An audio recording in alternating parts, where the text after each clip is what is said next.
We have Michael Preuss here today, VP of Marketing at VRIFY. So excited to have you, and especially for what we're talking about today. In a world of flattening orgs, AI, revenue per FTE being the North Star for a lot of startups, I think one of the most prominent leadership styles, servant leadership, has grown to be something that is not quite as effective as it used to be. And I know when you and I have talked before scheduling this time, you mentioned AI has killed servant leadership. And I just want to dive deeper into what you mean by that and what we should do about it. Yeah, thanks, Anthony. Really excited to be here with you. Looking forward to a really rich conversation here. And the global we did servant-based leadership for a long time, 12 years, 12-year bull run in tech. Everything was good. Money seemed unlimited, growth at all costs. A lot of fun. Servant-based leadership worked well. The presiding thinking was hire great people and get out of their way, which there's a lot of good in that. What I found over time was I would get further and further from the work and felt like I was becoming a less effective leader.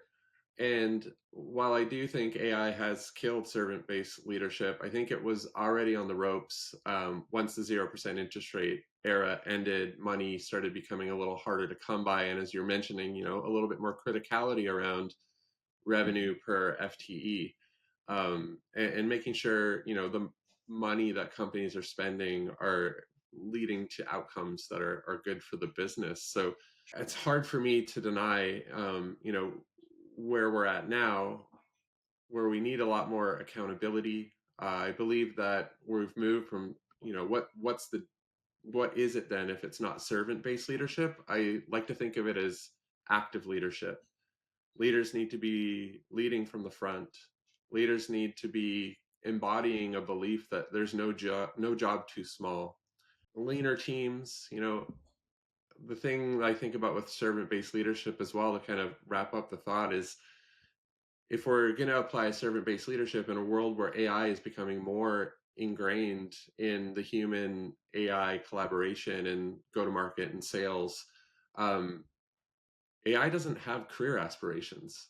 So if you're the servant to the AI and we have these agentic systems that are just built to do and accomplish and don't have emotions, who are we serving? It starts to kind of unravel when you start to really think about where we are right now and where we're going. Right. Right. And I think AI is the biggest impact driver for the change of leadership that's necessary. And I think you mentioned one of them. They don't have career aspirations, so you don't need to waste your time wondering like what it needs to do. I even saw there was an article. Sam Altman was saying we are spending tens of millions of dollars Yeah, because people are saying please and thank you. yeah. And he said it's okay. It's an investment worth making it a more human experience. But the reality is it's not necessary. So you can just get pure execution out of a lot of the AI systems that are out there. But I think there's more implications. What else does introducing AI into the org change about how you're structuring your teams, who you're choosing to hire, and then what leadership means in that new context? Yeah, great question. Like kind of taking one step back, just thinking about the conditions, kind of to tie it back to my last points about this passive era being over, the 0% interest rate era. It's I think of Ben Horowitz's concepts from, I think it was in the hard thing about hard things is, the concept of peacetime and wartime CEOs. And I think you could take out CEO and just put in company right now, because that 12-year era was really a peacetime era. There's a lot of stability. To call it predictable might be a little bit of an overuse of the word, but the conditions were apparent.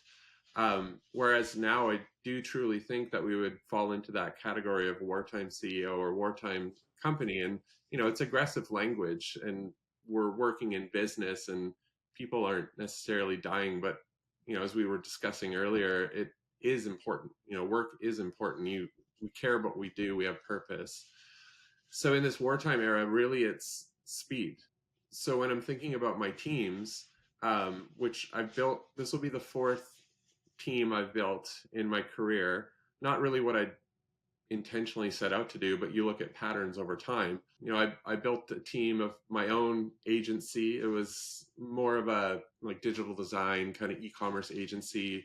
Then built a product design team at Lululemon for their e-commerce business. Then moved to GitLab and built more of like a growth marketing team where we supported inbound marketing, the digital web experience, and now here at VRIFY. And a lot of the principles have iterated and merged. And what I've kind of learned is strategy and execution are so paired. Strategy without execution is just us trying to sound smart. Execution without strategy, you're going to get some things done, but what is it actually building up to? I like to think of a lot of what we do is important to have compound value. By doing 1 and 1, I want it to equal 5, not just 2. So you have to have predictable results through that. And how I'm thinking of that in this new AI era of team building is really having AI first teams. And that comes down to change management. I ask everyone on my team, like, write a post-it note and put it on your main screen that says, how could AI help me do what I'm just about to do? Like, we have to retrain ourselves individually, which is exciting because then we can start to flatten and simplify and make our team smaller. Everyone on my team right now, if this was 3 years ago, they'd be people leaders. What's really exciting, and I'm finding this to be actually quite fulfilling as well, is we get to do more of the work, which is why we got into this in the first place. Right. And then, you want to grow your career, and the natural path is, with most companies, is towards people leadership, which then means you're further away from the work and you get caught into that servant-based leadership funnel. So really being able to come back and do the work at high velocity, and look at what rules can we break now based on this new paradigm. No, absolutely. And I think as organizations would grow, because you had to have people to execute a lot of the work that needed to be done to achieve your strategy. There's so much cost that comes in these middle management layers, these VP layers, then executive layers, to where the majority of your job becomes managing people, managing politics, which I don't think anybody really enjoys. I think there's people who are good at it. I don't know Yeah, if people like get up out of bed and are just so excited to, dive into the politics of a large company. I'm sure there's one or two, but we don't have positive opinions of those people. Right, exactly. But like House of Cards esque type of people, and I don't know if anybody should aspire for that, but or it's like you're an athlete and you're playing the game and then you move into coaching. But I agree with you. We have an opportunity to be in the game. We have an opportunity to be creative and really, really own the work. And I think that part's fun. I think you see it often. You'd end up in like a VP level role, and your whole job has just become talking with people and aligning things rather than creation. And I do think it gives us an opportunity to hop back into that. I don't think it's a bad thing. No, I don't disagree at all. And like managing up and managing down and then managing around, all of that, as you kind of advance in your career ladder, becomes more and more of the work. And then that's where, again, just to sort of like go back to it, where the servant-based leadership starts to make you, the individual, I believe, come across as a little bit less credible over time, because you're managing up, you're trying to communicate, we're doing this, or this is what we've achieved and this is what's next. If there's, over time, as you're getting further from the work, if there's questions, and usually if you're getting questions from above, from the executive level, they're good questions, you're actually not in a position to answer them quickly or precisely. And I've just sort of become extremely obsessed over the last couple weeks, even, on precision. I think with smaller teams and training AI tools to be contextually, relevant to your unique business needs, precision just is so important. and this is at the VP level. This is again exciting to me. Like, what is this shift? The shift from then to now. I have smaller teams. The team that I do have that reports to me, I do care deeply about their professional growth, their job satisfaction, their psychological safety. But to me, that falls more under like situational coaching. But Hmm. because I have less or smaller teams, fewer people, I have this new space. And what is that space? What do I fill that space with? That really, as you advance in your career, that becomes more and more of the question. And what you're graded on, in fact, is what did you decide to work on and why? And was it part of the critical 10%? And what I've been thinking of lately related to precision is I'm building custom GPTs that has our company context trained into it. So it's even more accurate. I think I'm at the best level to train that GPT. Historically, I probably would have pushed that into the organization and got someone else to do it. But I believe that may lead to a lower level of precision because they don't have the amount of information I have or as quickly. So it is exciting. Like it is exciting to really sit there and think, what does this mean for me now? And how should I reprioritize? Or what do I value that's going to lead to the biggest force multiplication in my business? I think you used a term that I really like. Used to get maybe a bad rap. So the way you framed it, being micro interested. Mm, And I think people would tie that to micro managing, which is, somebody just on your case about little things all the time. But I think that's very different than being micro interested and micro involved. How do you see this tendency be something as a positive value in the new world that we're living in today? mhm. Well, first I have to give credit to Ian McKinnus, who's the COO at Rippling. I came across that term in a podcast he did. I think it was probably on First Round, and I'd been looking for that term, or maybe I heard it and didn't know I was looking for it. But when I heard it, I was like, "Thank you," because no one likes a micromanager. It appropriately has a negative connotation, but the opposite, there's no kind of middle. It's like the way it's been framed anyway over the last 15 years is you are a micromanager or you are not. It's kind of a binary. Right. Where this micro interested concept is the first I'd come across someone who was putting language to what's in between that gap. And I've told my team too, if I'm spending more time with you and what you're working on based on the culture that we have, which is performance based, making sure that our customer or prospects are feeling everything, I might not think of that in terms of I like you more or your work is more interesting. It probably means that I may have more concern around what you're working on. So while we get more face to face time, and that's great, and I can help you develop in your career, and I'm excited about what you're working on, there is a bit of a level that I am focusing on this because I don't have complete confidence.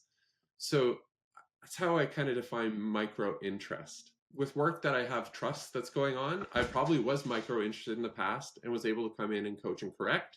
And then we got to a level of trust. Trust to me, the equation is consistency over time equals trust. Hmm. So we worked together. I saw consistency over time and I saw trust. Then I looked over at another important initiative and I thought, I'm going to go and see. Again, another term that I learned from Ian McKinnus, which I liked, was I'm going to get close to that work and I'm going to increase my context so I can become a better leader or a better coach based on this situation.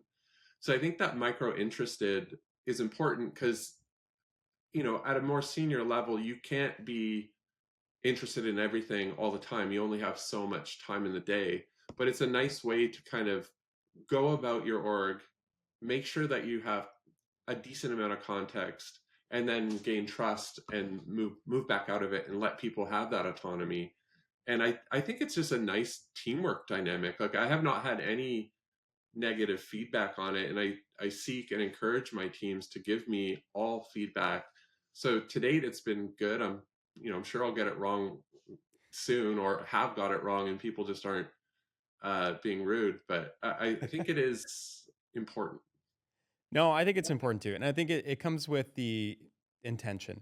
So, is your Yeah. intention to be micro interested in order to point out faults and to show where somebody's doing something wrong versus, hey, I'm micro interested because I really care about the work you're doing. I really think I can partner with you on this.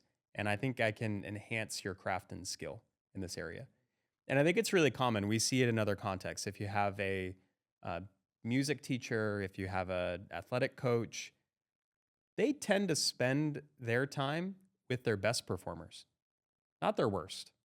The Hmm. best performers get the most attention. The best performers maybe get a little bit, more critical feedback because the musician or the athlete knows that that person is just trying to make them the best that they can be. Yeah. And I think a lot of that gets lost in business because it has this negative connotation of, oh, I'm micromanaging rather than like micro helping that Mhm. person out. Yeah.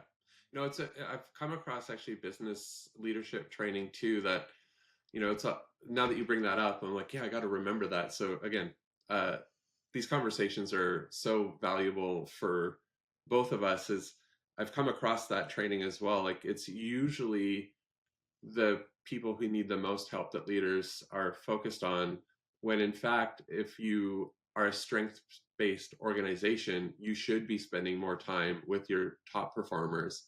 But there's that human nature and human dynamic that you you want to leave no one behind. So I think that's something I'm going to take away from this conversation to reassess. Also, how much more leverage can you get out of helping your top performer versus potentially wasting time with somebody who maybe they're just not a good fit for the role? Yeah. And so you're spending countless hours training and teaching, and they're maybe just not in the right seat. That's usually, I think most people show up, they want to do a good job. And if they're not doing a good job, usually it's because it's a poor fit. Yeah. So they should be doing something else. So rather than trying to get like 10% more gain out of the productivity as somebody who shouldn't be in the role in the first place, how can you 5x, 10x the effectiveness of your top performer who is in the right role, who's in flow, in their sweet spot, and develop them into whatever they need to do to get to the next level too? Yeah, I kind of think I've got some unique experience that I could add some points to this. Where I start thinking of is Jim Collins' book "Good to Great." Any book over time, like people can point out some flaws in it, but I think the core message, there's some It's good core it's one of messages. my favorites. We Oh, actually awesome! at Lean Scale, this might be funny. It's mandatory reading. We have a couple Amazing. we have a couple books. If you join Lean Scale, you got to get through at least read the Spark Notes. Um, Yeah. and we use those as reference points when we're making decisions, Hmm. when we're thinking about like who we're going to hire. We point back to those frameworks quite often. So anyway, Oh, I'm a amazing. big fan of the book. Oh, cool. So yeah, this will resonate then.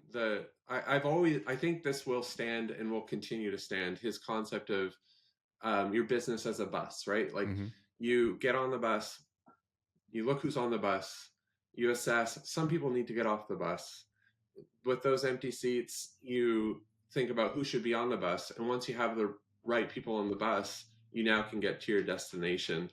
And I'm thinking back of like when I joined Lululemon, when I joined GitLab, and in August of last year when I joined VRIFY, again a similar trend of companies. I seem to join companies as a first character in upcoming chapters, and I appreciate everyone from the previous chapter, Hmm. but I know my shape. I think in business, I think of people in shapes, and you need the right shapes. My shape is not being super effective with minimal resources. There are people who are amazing at getting stuff done and just figuring it out. I can take a decent sized budget and have tremendous impact in a business. I'm not great at taking no budget and making an impact. So that kind of early stage startup phase, it's fun, but it's not where I'm most effective. And I find that I'm working a lot with making the transition to that next chapter for the business. And that's where I go back to that Jim Collins point is I look around and it's kind of the shitty part of leadership making these people decisions, but it's what you're paid for. And one of my mentors said when you start a new job, you have 120 days to make all your people decisions and changes. And after 120 days, the output is your fault or your benefit. So make those decisions early while you can, making sure they're well thought out, and fair. But at a certain point, you have no right to complain about your team because your job is to make your team. So to your point, I think that when you come into a company, companies inherently have to grow, have to become better. It's what capitalism is. And as an individual, you should not believe that you deserve your job in 1 year if you have maintained a flat line, Right. because the company will have improved and now you will be below the line. And if you want a promotion, you actually have to improve over the next year at a more rapid pace than the business. So over time, when you join these companies, there are people whose curve has been a little lower because the companies increase at a more rapid pace, and you have to have that conversation with them. And I found in my experience it sucks, but then when I do a little bit of LinkedIn research, or some I may have had relationships with, and check in with them, they're so relieved. Like, I think we all know when we're doing a medium job, Yep. let alone a bad job. And I don't think we're naturally programmed, at least in the places I've worked, to be happy with being okay. I don't think so either. And I think to your point, you're not. This might sound terrible, but you're usually doing them a favor, Yes, because totally agree. they're not going to have a future, and they could be an amazing fit somewhere else where Hmm. they're going to feel valued. They're going to be able to create a lot of value for where they are, and it'll be a lot less stressful. Nobody likes to wake up every day feeling like they're doing a bad job. Yeah, So making sure you help them. And I always think there's a very kind way to do that too. It doesn't have to absolutely. be, it's not about them as a person. It's just about, hey, these are the roles that we need in the company today. Um, and then I always try to make as much effort as I can to be a good reference, get them introduced to people. We do this at Lean Scale. I appreciate when other companies do too. We bake in severance into our budget, like knowing, hey, we're probably going to have to let go of X% of Yeah. people. And when we do that, we want to make sure we have budgeted enough to make it a smooth transition. Um, Hmm. Rather than, just kicking somebody out and then they don't have time to find their next move. So one thing I wish they would have added in Good to Great, and I think I've been reflecting on this a lot, is yes, get the right people on the bus, get them in the right seats, but making sure you have the right seats on the bus. Like, what are those actual jobs? What are the seats that you've designed to fill people in with? I think that might be one of the most difficult parts. And I think that's changing really rapidly too. And I'm Hmm. curious your take on this. With AI taking a lot of the execution level roles, traditionally, those would be filled by more junior resources. Yeah. They're filled by people who are just starting out in their career. They're trying to figure out what direction they want to go. And it feels like that whole layer is just being completely taken out. And I feel really fortunate. In a lot of ways, I came up in my career, I went to an office where I could build relationships with people. Hmm. I could find mentors who cared about my career and they would shepherd me along to the next role. And there were jobs where it economically made sense for me to fill the role for the company, and I could start to learn skills that are more valuable in future roles. So, in this new world where that layer just seems to be missing, what do people do when they're just starting out? Yeah, she just made me think of another point that I'll add on to that too, for like people like you and I who are, I don't think we're overly old, so I'm going to say mid-career, not late career. Um, That's I'm nice of thinking us. of That's nice for us. yeah, I'm thinking of one individual who was on my team at GitLab, and he was much younger than me, and I just absolutely couldn't wait for our one-on-ones. We do weekly one-on-ones, and his relationship to work is so fundamentally different than my relationship to work. Neither is better and neither was worse. I learned so much from him in just being around a different way to think about life work. And I'm not going to say life work balance or integration, just literally life and work. So I think I completely agree. There's like an evaporation of this junior level of employee going on right now. And I had never really thought about the effect to people like you and I. You know, it Yeah. almost bakes in tendency and hardens a resistance to change, which is terrible. But to your point about where do people start, it's a tough one. Like initially, I'm very entrepreneurial by nature, so what I get really excited about is things like Replit, Cursor, all of these all of these things that are actually allow you to go from idea to product so fast. Mm-hmm. And knowing, through the individual I was just mentioning at GitLab, knowing how confident most of those people are, how capable they are coming out of these programs that have formalized things that we kind of made up as we were going along, and seeing companies, there's a bunch of these companies like Lovable and etc that have gone from like $0 to $10 million in 30 days. Yeah. Maybe thinking hyper aggressive and saying, well, maybe I don't work for someone, maybe I make all the mistakes in public, but I build something, could be an option. Things that I would think about developing that will never go, I believe will never go out of style or will never not be valued. And it's a really nebulous term, but taste. Mm-hmm. AI doesn't have taste. AI takes prompts, AI shows you a thing, and then you have to determine if that's good or not. So, taste, I think a lot of it you're probably born with, or sort of exposed to through your life experience. But I do think it could be and can be developed by looking at beautiful things, using well designed products, experiencing, high level of experiences to kind of start to develop that, so that when you are saying something is good, there's a nuance and a sophistication to it, is a differentiator. But yeah, it's a really tough question. I don't have very good answers, but it's something that's real and I think needs to be addressed. What are your thoughts, Anthony? No, you have me thinking too, because I think I framed the question and I framed the problem as a problem for the younger generation. Um, but yeah, it's a problem for us Mm-hmm. because culture and the definition of what is cool is defined by the younger generation. Yeah, not Like, us. it's not us anymore. Like, No. I have 3 kids now. I'm not cool, and I Yeah. don't know what cool looks like.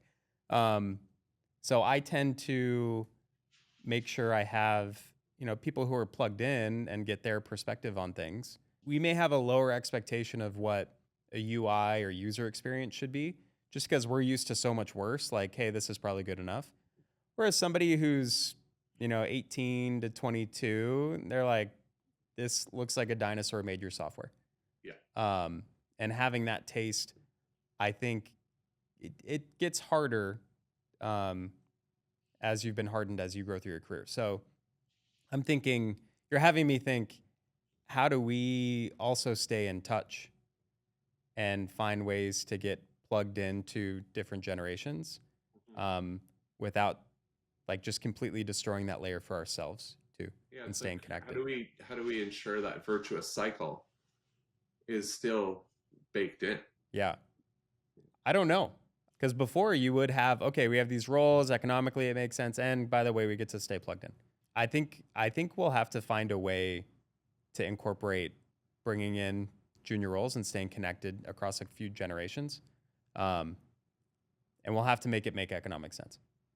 Yeah, to the economic sense point, like where my mind was going is, like I think of my one of the projects I was working on at Lululemon. We were working with a great agency called MetaLab, and I was leading the internal team, and I was also the lead on the project that they were working on. And it's when two things are put together that the differences really start to shine. Mm-hmm. It's thinking of that frog in a pot of water that's about to boil, stay in there till it's cooked. But if you throw one in, it'll jump out. We were doing a lot of internal work, and the internal work was complicated, a little ambiguous. ambiguous. And we had a few other projects come up that we had to get done on the same timeline. So of course we're going to outsource those. And in our decision making, it was like, well, it makes the most sense and it's the lowest risk to outsource the most thought through projects. Mm-hmm. And I had this visual in my head that started to develop where when we were working with the external agency, we had a nicely wrapped present. It had a bow on it, and we'd hand it to them. They would take the present, they'd open the bow, and they'd say, "Oh, wow, let's solve this problem." They'd put it back in and hand it over. Lovely process. Meanwhile, internally with my team, I'd be like, "Okay, here's a plate of spaghetti. We got to figure this out." Forgot to mention the noodles are snakes, and I need the plate back. And they're standing there like trying to figure out how to solve this thing. Yeah. So thinking about that, I do think there's still space, as you were kind of leading towards, with juniors at agencies, because Mm-hmm. these problems are a little bit more well defined. It becomes not to the point of being economically viable if you bring in junior people naturally, in having run an agency and having a pay model based on seniority. The agency is actually more cost effective if you can achieve stuff with more junior talent. So I think looking there is like, I might give that recommendation. It's kind of where I started in more of like digital advertising agency. And I did that intentionally because it allowed me to work on Starbucks and Nike, um, craft dinner project of all things, comes to mind, um, and get those logos associated with my career, which then I was able to leverage to move in-house, or when I was doing my own thing, gaining trust of potential clients where they'd say, "Well, he's worked on a Coca-Cola project. Like, we should probably trust him." Little did they know I, was not really doing much of importance. I was reformatting banner ads or something like that. But, you need to kind of build that perception of yourself and your career, and then that enables you to go where you're going. And I've always, at the start of my career, I kind of made the decision that I don't exactly know my destination, but I kind of know the neighborhood of where I want to go to. And as long as the avenues that open up ahead of me are leading in that relative direction, I'm going to take that opportunity. I'm not going to sit as a barista at my local coffee shop waiting for the straight line to where I'm going to go. It's really about, what do I know? What do I know I can do with what I know? And what opportunities ahead of me are allowing me to apply my interest and my skill? And having just changed jobs recently, I did a lot of thinking on like, what is that next move? And we talk a lot about product market fit, obviously, in what we do. Mm-hmm. And this concept of career market fit kind of bubbled up to me. Like, as someone who, I lead marketing, I lead go to market, I don't necessarily think of myself as a marketer, if I'm being super transparent. But the market thinks of me as a marketer, and there's career market fit. I had so many opportunities in the marketing realm, and I just felt like this would be silly for me not to continue along this path. Like, I do know I'm good at this, and I know that I get some enjoyment. I don't really care what you call me. You call me the janitor, as long as I'm working on stuff that has purpose and I'm able to do work I like. I just don't get hung up on it. So I guess just follow opportunity and try and make your path is the guidance I would give junior people. Yeah, and I also think when you're along that avenue, going towards the neighborhood you think you want to go to, as you're looking out the window, you start to see other neighborhoods that look Mm-hmm. really nice too. Mm-hmm. And, I think most of us probably didn't have these linear careers. There's only probably a handful of professions where you have to go through it that way. And as you're doing something, I think as long as whatever place you're in, giving it your all, doing a really good job, it's going to create more opportunities. And then you're going to discover things that you didn't even know existed, that you didn't even know you'd be passionate about, and then find ways to just keep following that journey. And I think it's more fun that way too. Like, not knowing the exact destination makes it a little exciting as you're going along the way. And I'm I a think, big, just to jump in, like, just reminded me of one of my, I love quotes from yeah, smart people. One of my favorite quotes is from Charlie Munger, who has passed a couple years ago, but was Warren Buffett's partner at Berkshire Hathaway. And this is when I was running my own business, I came across this, so it really was very meaningful. He said the best way to get new work is to focus on the work that's on your desk. And it's like that is like these phrases with few words but so much meaning. I just can't wait or hope and dream that I can get to a point to that level of communication and wisdom.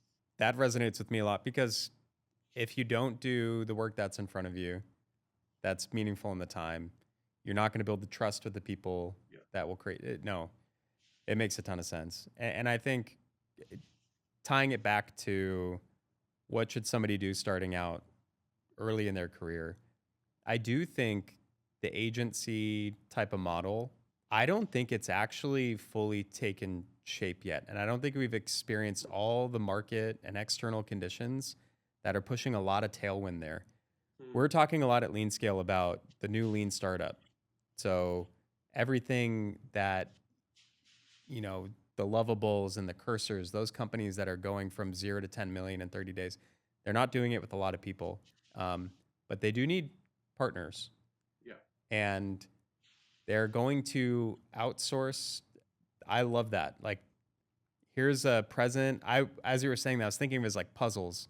Like, there's probably Right. 10,000 puzzles over here, and it's the company's job to figure out which puzzles need to be solved and which are the most important ones.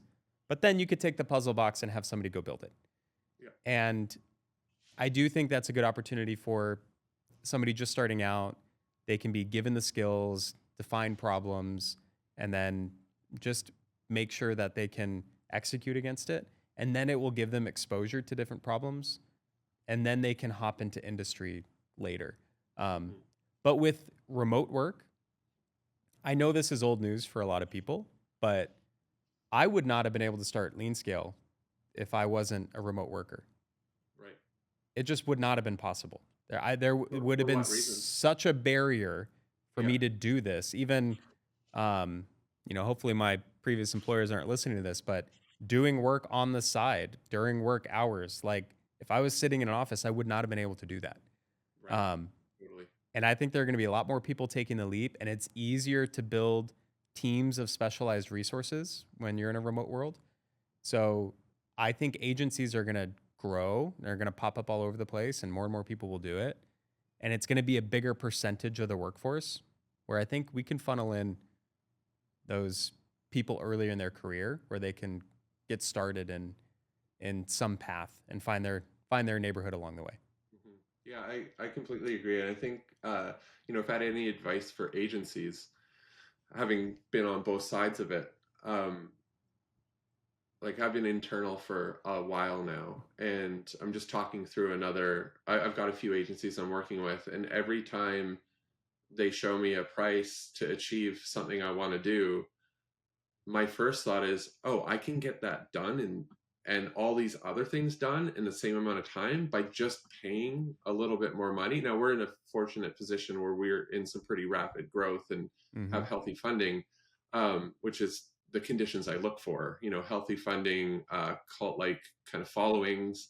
I've kind of had the privilege of having those benefits, but if an agency can really focus on positioning, we're going to partner with you, we can take on that project, maybe try and get an understanding of what else the company's working on, and then you can say, this is awesome, you guys are doing A, B, and C, and we can do D, and that way you're getting four things done. On my side of the house, I'm like, oh yeah, four things is better than three things, let's find the budget for this. Yeah, and to know you just have an easy button to press go Yeah. rather than, oh, am I going to hire someone and train them? They got a ramp. They have to give notice to their current company. They have to go build a team. It's going to be like 6 to 9 months before anything productive is really Yeah. happening.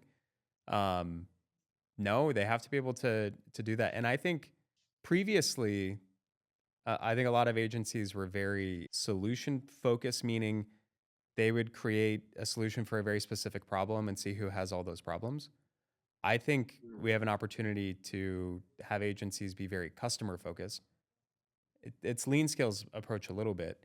Get very specific about what customer you want to help, and then solve as many problems as possible for that specific customer, Hmm. and keep stacking on different things that you can lean in and help with. Yeah. Um, Oh, totally agree. That's like the compounding nature of that I was talking about earlier. When you're putting in any effort or energy, if you can focus on it compounding in value over time, of course you're going to do that. right. And then you have a chance to build the trust, get integrated with the team. It's going to be much easier to bring in another solution um, than try to build trust with a whole new uh, company that you've never worked with before. Yeah. Something I think it's always good out of these conversations is just to get a little bit tactical, a little bit practical, things people can walk away with today and start implementing. Are there any frameworks or processes or things that you've implemented that you feel kind of help guide this new organization structure, new leadership structure that people can start using? Hmm. Yeah, I think just to kind of recap a couple of the points we covered, like as a leader, lead from the front, show the way by doing the work. I like, maybe it's just, my upbringing, but I just have this attitude that no job is too small. If we're at a huge event and the people who are on my team are set up and responsible for it, and I walk by an empty coffee cup on a table, I'm going to throw that coffee cup away. I have a belief or a phrase I like to share with my team is speed kills. And what I mean by that is speed kills your competition if you're moving faster than them. Lack of speed kills your company. Um, so kind of building on that, like how do we get to that speed? There's a book called Seeing Around Corners. I can't remember the author, but she's fantastic, and she had the most poetic strategy phrase I've ever come across, and it's just stuck with me for years. The snow melts first from the edges. And what she meant by that is those that are the closest to the work probably are going to make the best, fastest decisions. And the further Mm. away you get from it, again, still throwing shade on servant-based leadership. I know it's well into the discussion, but Just keep the piling further it you on.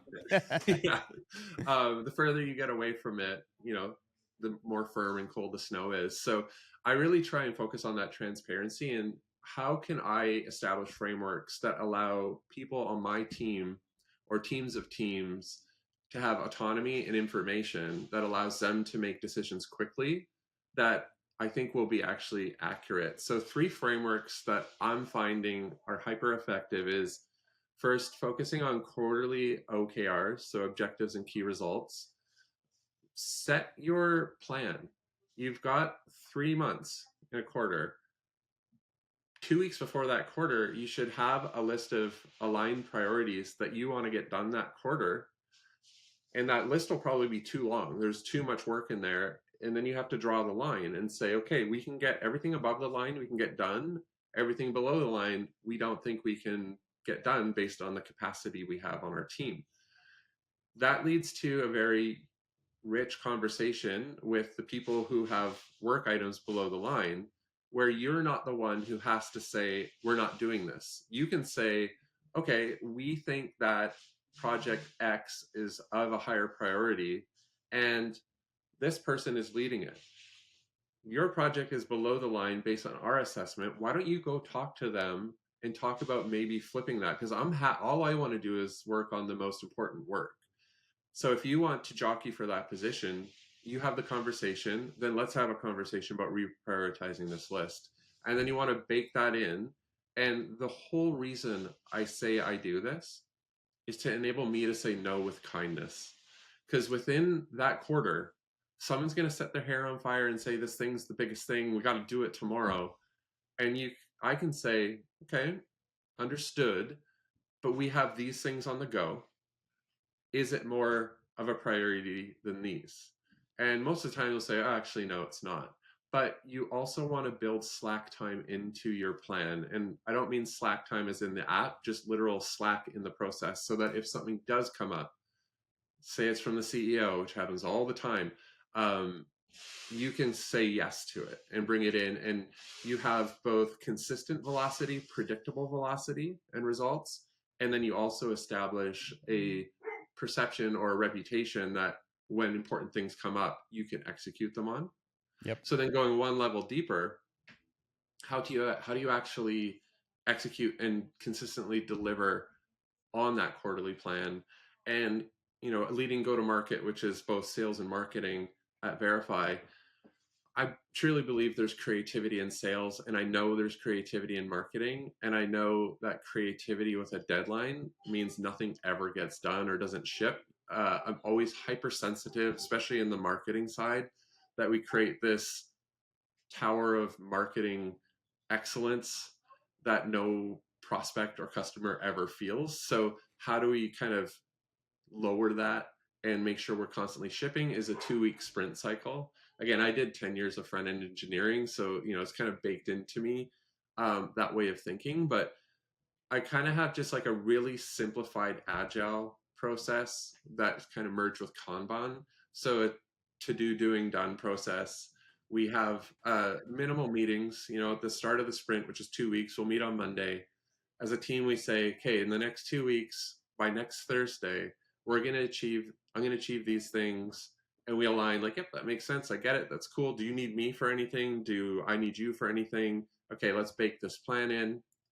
We check in on that Friday saying, yeah, I'm pretty confident I'm going to achieve what I agreed to, or, oh, I've hit a couple roadblocks. I'm going to readjust my commitments, because surprises and missing your commitments is way worse than being honest and reducing them.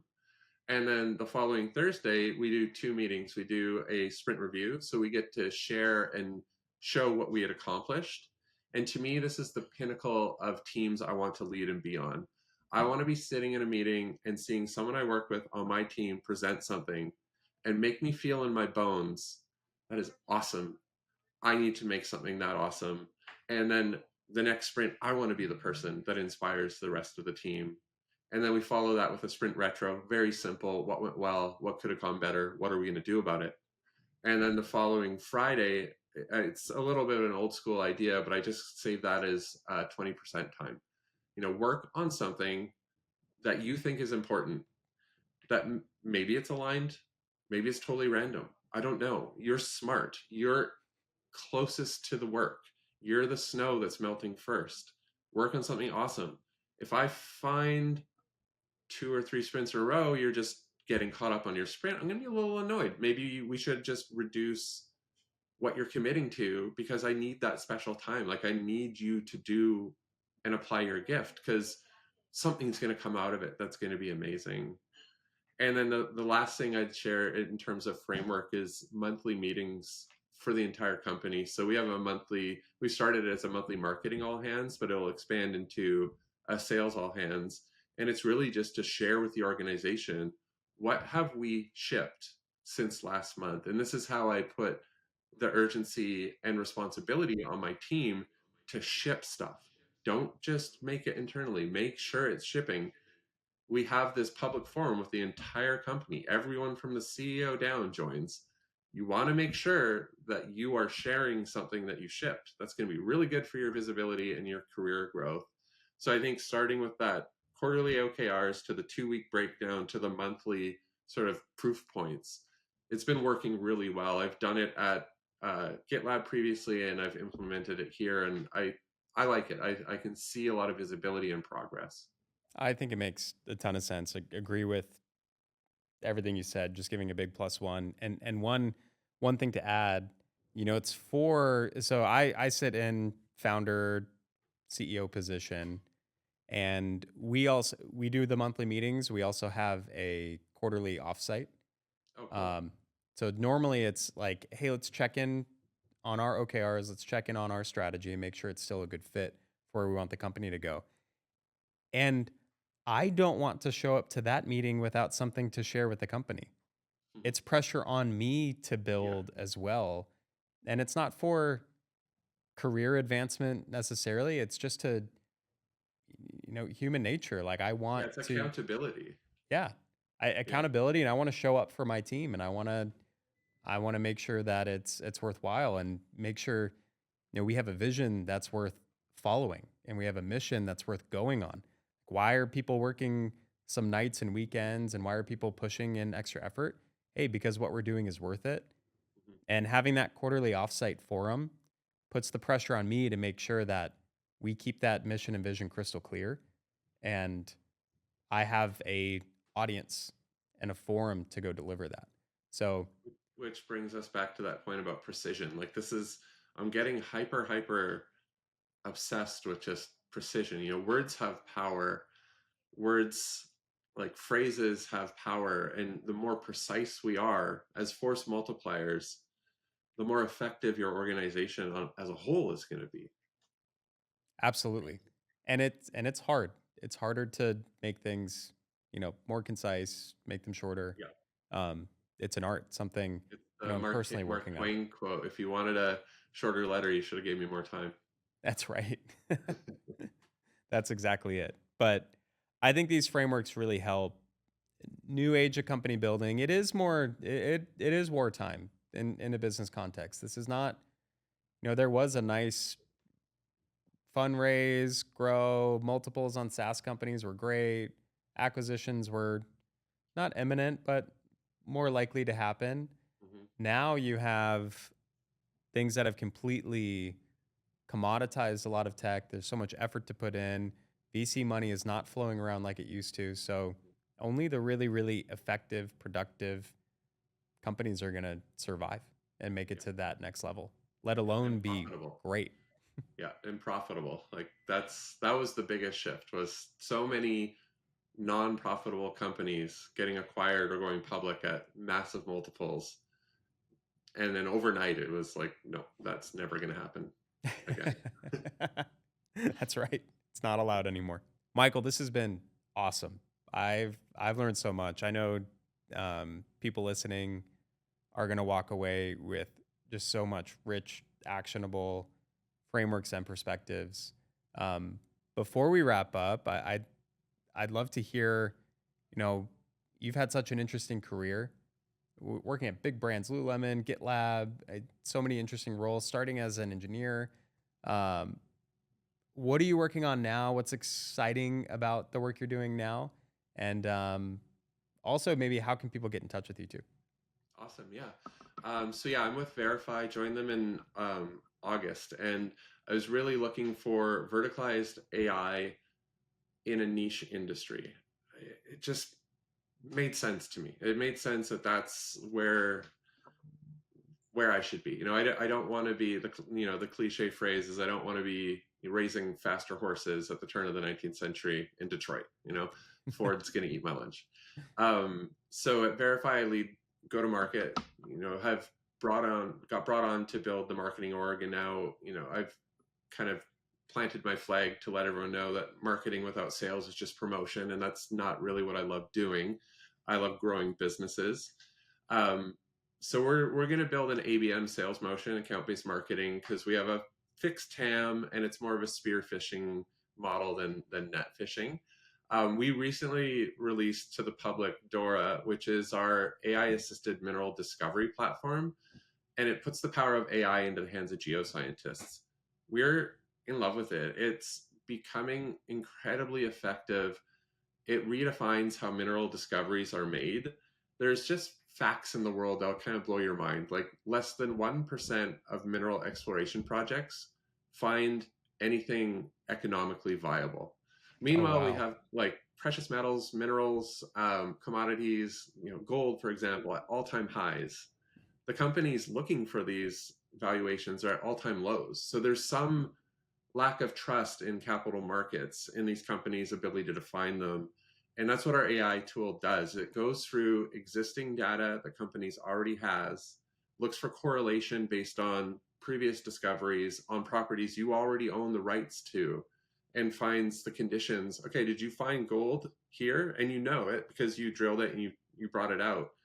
All of the magnetic surveys, all of the minerals that are in and around it just happen to be 1,300 feet to the north. I bet you're going to find something similar on property you already own. So it's fascinating, very relevant in the world that we're living in now. So yeah, I'm really enjoying what we're doing here. We're experiencing a lot of growth, and I feel like we're right around the corner from just hyper growth, because we've got a lot of our the thing here is these drill programs take time. Sure. Drills are massive. They pull out their cores. They need to be assayed. We've got a lot of results about to be released, and our clients are smiling quite big, which we like. So I think we're right around the corner from a lot of inflow, and yeah, it's great. So yeah, your question about where you can connect with me. I'm a LinkedIn user. I think find me on LinkedIn. Always happy to connect. I'm not one of these people. It's like, well, I don't know you. I'm not going to connect. Networks, loose connections become incredibly valuable, and always have time for people. I love it. I love it. Well, thank you so much for spending so much time today and being on the podcast. Like I said, I learned so much. I know everybody listening will too. And wishing you the best of luck. I think you've had such an amazing career. This sounds like a really exciting opportunity. And I hope this isn't the last time. I'm sure there's going to be, Yeah, me too. as things develop, there's going to be more to unpack and dive deeper on. Yeah, thanks for having me, Anthony. This has been awesome. Awesome. Thank you, Michael. Thank you.